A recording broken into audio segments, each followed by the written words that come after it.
ज्या नवी मुंबईमध्ये तिसरी मुंबई उभारण्याची घोषणा झाली त्याच नवी मुंबईमध्ये अनेक गैरप्रकार सातत्यानं उघडकीला येत आहेत। नवी मुंबईमध्ये डान्स बार, अनधिकृत हुक्का पार्लर या सगळ्यामध्ये सगळे नियम धाब्यावर बसवण्याचे प्रकार सर्रासपणे सुरू आहेतच। त्यातच लोकशाही मराठीनं आणखी एक गंभीर प्रकार उघडकीला आणलेला होता। नवी मुंबईतल्या कोपरखैरणेमध्ये नटराज बारमध्ये पैसे उधळणाऱ्या अनिल मांडोळेचा व्हिडिओ सोशल मीडियावर तुफान व्हायरल झालेला होता। मात्र त्यानंतर त्याच्यावर कारवाई झाली। मात्र लोकशाही मराठीनं जी सत्यता समोर आणली त्यानंतर वरिष्ठ अधिकाऱ्यांसाठी हा अनिल मांडोळे जी वसुली करत होता त्या वरिष्ठांवर मात्र अद्याप कारवाई झालेली नाही। त्यामुळे नवी मुंबई पोलिसांचं नेमकं चाललंय तरी काय असा प्रश्न या निमित्तानं उपस्थित झाला। एकीकडे हा मुद्दा असतानाच दुसरा आणखीन एक महत्त्वाचा मुद्दा तो म्हणजे नवी मुंबईतल्या उरण आणि न्हावाशेवा पोलीस स्टेशनच्या हद्दीत रोज लाखो रुपयांच्या डिझेल, पेट्रोल आणि ऑइलची चोरी टँकर्समधनं होताना दिसते। त्याशिवाय या भागात उतरणाऱ्या कंटेनरमधल्या मौल्यवान वस्तू या लंपास होतात आणि त्या जागी दगड भरले जातात। असे सगळे धक्कादायक प्रकार नवी मुंबईमध्ये सुरू आहेत। एकीकडे ही हेराफेरी सुरू असताना सुद्धा या प्रकरणी एकही गुन्हा दाखल झालेला नाही। या मागे वरिष्ठांच्या ऑर्डरली कारणीभूत आहेत असा आरोप सध्या होताना दिसतोय। या संदर्भातला आढावा आमच्या प्रतिनिधी आकांक्षा देशमुख यांनी घेतलाय, पाहूया।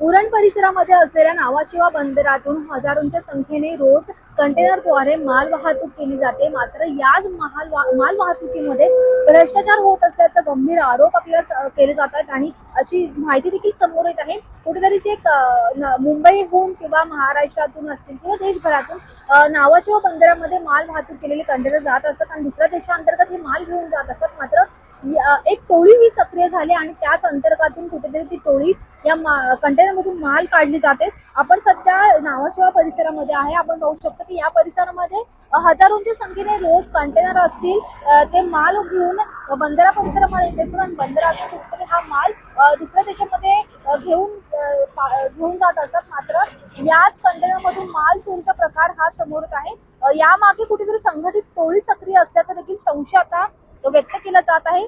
कंटेनर तपासणी दरम्यानच काही लोकांच्या संगनमताने हा जो मौल्यवान माल लंपास केला जात असल्याची माहिती देखील आपल्याला पुढे येत आहे।